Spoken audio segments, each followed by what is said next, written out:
안녕하세요. 치기공학과 조교수입니다. 이번 영상은 지난 시간에 이어서 대전보건대학교 의료관계법규 중간고사 해설 강의 마지막 시간입니다. 21번부터 30번까지 풀이하고 마무리하도록 하겠습니다. 자, 21번 의료광고를 할 수 있는 사항은 할 수 있는 사항 의료광고에 관해서는 제5장 우리 의료법 제5장 참고해 주시기 바랍니다. 자, 1번 외국인 환자 유치를 위한 보험 광고. 일단 외국인 환자라고 나오면 뭐 하면 안 됩니다. 특히 보험과 관련된 거, 보험업자나 보험회사들이 외국인 환자를 대상으로 한 의료 광고나 환자 유치, 알선, 소개 이런 것들 안 됩니다. 자, 환자 유치나 알선하는 거, 소개하는 거, 유인하는 거 이런 거 가능한 거는 이렇게 사전에 허가를 받고 경제적인 사유로 인해서 사전에 허가를 받고 하는 것만 가능한 거고 사실은 외국인 환자랑 관련된 어떤 문항이 나왔다라고 하면 일단은 하면 안 된다, 안 된다 이렇게 이해하면 좋을 것 같습니다. 자, 우리 시험 범위는 아니지만 신의료기술, 신의료평가라는 부분이 있습니다. 자, 의료광고 평가받은 신의료기술, 새로운 의료기술인데요. 평가받은 거는 의료광고 할 수 있습니다. 그래서 정답 일단은 2번 체크하고 넘어가고요. 자, 다른 의료인과의 진료 방법 비교. 이거 궁금하긴 한데 하면 안 돼요. 자, 4번. 환자 유치 목적의 사실과 다른, 일단 거짓말 안 됩니다. 직접적인 수술, 시술 장면 노출. 이거 궁금하긴 하지만 하면 안 되는 행동입니다. 21번 답 2번 체크하고 넘어갑니다. 22번. 다음 중 의료법인을 설립할 경우에 필요한 절차는 이라고 했습니다. 법인 설립, 의료법인 설립. 일단 의료법인은 의료기관을 만들려고 하는 이제 설립하는 의료인 단체 중에 의료법인이고요. 요거 법인 설립하고 2년 내에 의료기관 설립하지 않으면 법인 취소됩니다. 자, 2년 내에 설립해야 된다. 기억하고요. 일단은 답은 3번입니다. 22번의 답 3번 체크하고요. 자, 밑에 노란색 표시해 놓은 거 있죠? 시도지사가 하는 일들 보겠습니다. 자, 의료기관 중에 병원급, 그러니까 30병상 이상인 경우 병원급 시도지사에게 허가받아야 열 수 있습니다. 의원급은 시장, 군수, 구청장에게 신고이고요. 병원급은 시도지사에게 허가다. 자, 의료법인도 시도지사의 허가, 우리 문제였죠. 법인은 법인의 설명서, 법인의 어떤 정체성을 말하는 문서가 있어요. 그 문서를 우리가 정관이라고 부릅니다. 그래서 의료법인을 허가를 시도지사가 내줬기 때문에 의료법인의 정관의 변경이나 그런 신고들도 시도지사가 합니다. 그래서 의료법인과 의료법인의 정관 이렇게 묶어주고요. 안마사의 자격을 인정해주는 것도 시도지사입니다. 그래서 시도지사가 하는 일들 이렇게 확인하고 정답은 일단 3번 이렇게 하고 넘어갑니다. 23번. 의료인의 면허를 줄 때 누가 장관이 어떤 필요에 의해서 특정 지역이나 특정 업무에 종사하도록 면허의 조건을 부여할 수 있습니다. 이 면허 조건은 3년 부여할 수 있고요. 이 면허 조건을 불이행하면, 이 면허 조건을 이행하지 않으면 면허 취소됩니다. 면허 취소 사유이고요. 몇 년 내에 재발급? 1년 내에 재발급 불가. 그래서 1년 후에 면허 재발급 신청해야 한다. 이렇게 우리가 면허 조건 재발급 그리고 면허 취소 이런 식으로도 외워놨었습니다. 자, 그래서 답은 3번, 3년 이게 24번. 의료기관이 휴업이나 폐업하는 경우에 입원 환자 전원 등 어지 복잡한 내용 빼고요. 일단 환자 권익보호 조치를 누가 해야 하느냐입니다.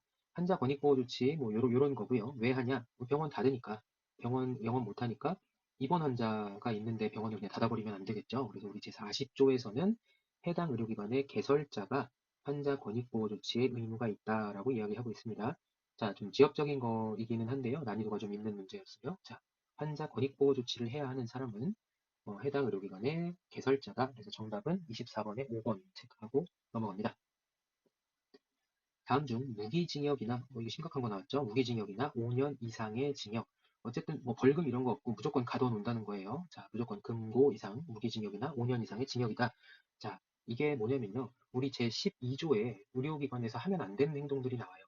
이게 뭐냐면 의료기관에서 난동 부리거나 뭐 폭행하거나 이제 그 의료를 하는 사람, 의료업을 하는 사람이나 환자 등을 폭행하거나 뭐 이런 거에 대해서 교사 시키는 거, 방조 이런 일이 일어나는 걸 보고 있는 거 이런 거 하지 말아라라고 12조에서 이야기하고 있습니다. 그냥 의료기관에서 난동만 부리고 폭행만 살짝 했다고 하면 사실은 5년 이하의 징역이나 5천만 원 이하의 벌금에 해당해요. 자, 그런데 여기서 무기징역이나 5년 이상의 징역이다라고 하면 의료기관에서 폭행을 저질렀는데 이 폭행의 결과로 누군가가 사망했을 때 이런 벌칙이 가해집니다. 우리 요거 17살 상치리 이야기로 외웠었는데요. 요거 뒷장에서 보기로 하고 일단 보기 보겠습니다. 의료인의 면허가 없는 사람이 의료기관을 개설한 경우 이게 가장 심각한 벌칙에 해당합니다. 10년 이하의 징역이나 1억 원 이하의 벌금에 해당하는 게 우리 보기 1번이고요. 의료행위가 이루어지는 장소에서 의료인을 폭행하여 중상해에 이르게 했다라고 했어요. 자, 사망이라고 말씀드렸죠. 일단 중상해는 무기징역이나 5년이 아니에요. 그래서 넘어갑니다. 의료인의 품위를 심각하게 손상시키는 행위. 자, 우리 품위 손상 행위 뭐라고 했죠? 자격 정지 사유입니다. 품위 손상 행위는 자격 정지 사유. 자격 정지는 몇 년 이내? 1년 이내다. 이렇게 확인합니다. 자, 4번. 의료행위가 이루어지는 장소에서 의료인을 폭행하여 어떻게 사망에 이르게 한 경우. 자, 그래서 답은 4번 일단 체크합니다. 자, 5번. 무면허 의료인이 일회용품 재사용으로 환자 생명에 심각한 위해를 가했다. 자, 일단 이 뒤는 빼고 생각할게요. 앞에 무면허 의료인이 의료행위를 했어요. 자, 의료인의 면허랑 관련된 벌칙은 5년 이하의 징역이나 5천만 원 이하의 벌금이다. 이렇게 정리합니다. 그래서 일단 답은 4번 하고 넘어갑니다. 자, 17살 상칠의 이야기, 우리 법 제12조랑 벌칙 5년 이하의 징역이나 5천만 원 이하의 벌금, 요 내용에서 추가로 우리가 좀 언급하고 지나가야 하는 내용인데요. 요 그림은 저희 이제 3학년 C반에서 그려준 그림입니다. 상칠이라는 친구예요. 이 친구 이름은 상칠이고요. 상칠이는 17살이에요. 17살이면 근데 좀 이상하게 중학교 3학년을 10년 동안 다녔어요. 그래서 얘는 사무실에서 오징어를 먹는 걸 좋아해요. 자, 일단 우리 이렇게 외울 겁니다. 상칠이는 17살이에요. 중학교 3학년을 10년 동안 다녔어요.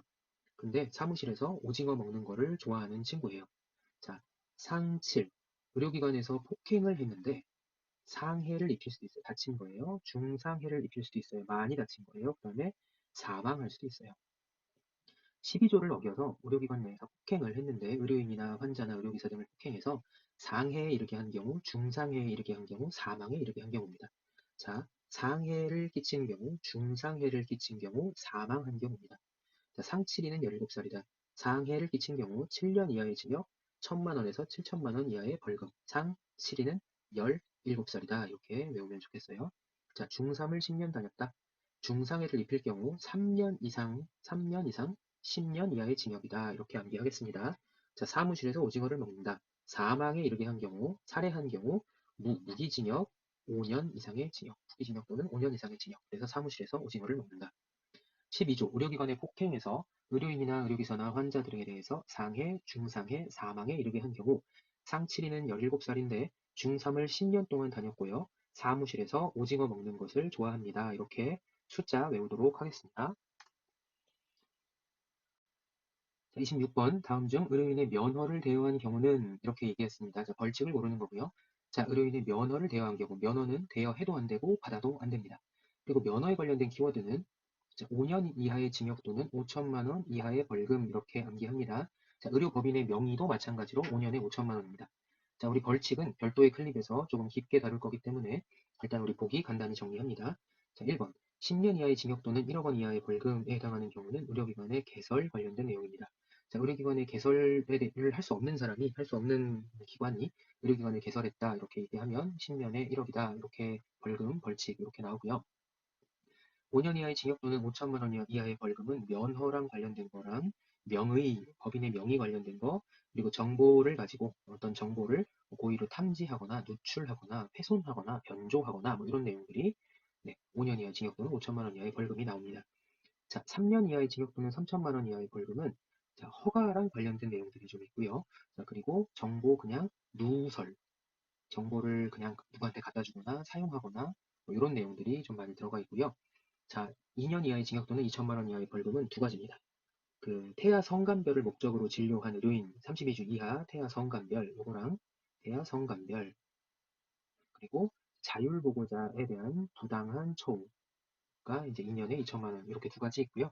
1년 이하의 징역 또는 1천만 원 이하의 벌금 요거 같은 경우에 5번 같은 경우에는 자, 인증과 관련된 거, 인증 사칭하거나 이런 거고요. 정관과 관련된 서류 관련된 내용들이 있습니다.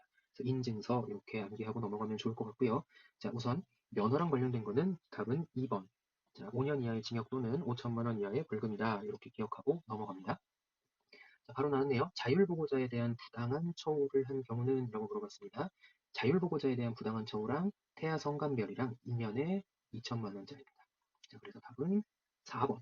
2년이다 하고 2번 찍으면 안 돼요. 자, 2년 이하의 징역 또는 2천만 원 이하의 벌금 넘어갑니다. 자, 28번. 다음 중 의료지도원이 직무상 알게 된 비밀을 누설하였을 때라고 이야기했습니다. 자, 비밀을 지켜야 되는데 의료지도원이 직무상 비밀을 좀 알 수 있게 된 것 같아요. 그래서 이 사람이 어디 가서 자기가 알아낸 비밀을 막 이야기하고 다닙니다. 그거를 우리가 누설이라고 하는데요. 자, 이 비밀을 단순히 누설하거나 알려주면 안 되는 사람한테 알려주거나 자, 사용하거나 뭐 요즘 간단하게 뭐 정보를 가지고 장난치고 나쁜 짓 하는 거 3년에 3천만 원짜리입니다. 자, 그래서 답은 3번이고요.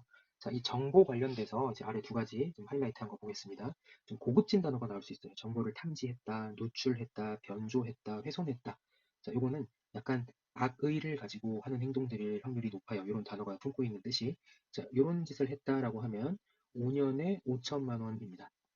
자, 그리고 아래 단순하게 정보를 뭐 누설했어요. 누구한테 말해주고 어디 가서 발표하고 단순히 사용, 열람하고 보여주고 뭐 추가하고 수정하고 이랬어요. 변조랑 좀 다르죠.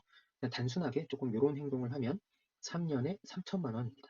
자, 그래서 탐지, 누출, 변조, 훼손이라는 키워드면 5년, 누설, 발표, 사용, 열람, 추가, 수정, 뭐 거짓 기록 이런 거 나오면 3년이다. 이렇게 기억하고 넘어갑니다.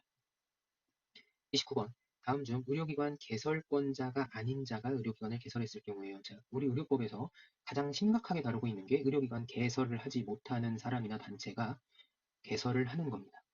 요거 10년 이하의 징역 또는 1억 원 이하의 벌금에 처해질 수 있습니다. 29번의 답은 1번. 자, 벌칙은 나중에 따로 다룰 거니까 불안해하지 마시고 일단 넘어갑니다. 자, 대망의 마지막 문제 30번입니다. 다음 중 의료행위가 이루어지는 장소에서 왠지 12조 느낌 나죠? 의료인이나 의료기사를 폭행하거나 협박한 경우는 자, 단순히 폭행하거나 협박했다고만 이야기 나왔어요. 자, 우리 12조에 있는 내용입니다. 자, 의료기관에서 폭행, 난동 뭐 이런 거 벌이지 마라 이런 내용인데요. 요거 자, 그냥 폭행, 그냥 협박은 5년에 5천만 원입니다. 자, 그런데 폭행하는 과정에서 누군가가 다칠 수 있죠. 상해, 많이 다칠 수 있어요. 중상해, 돌아가시거나 죽을 수도 있습니다. 사망.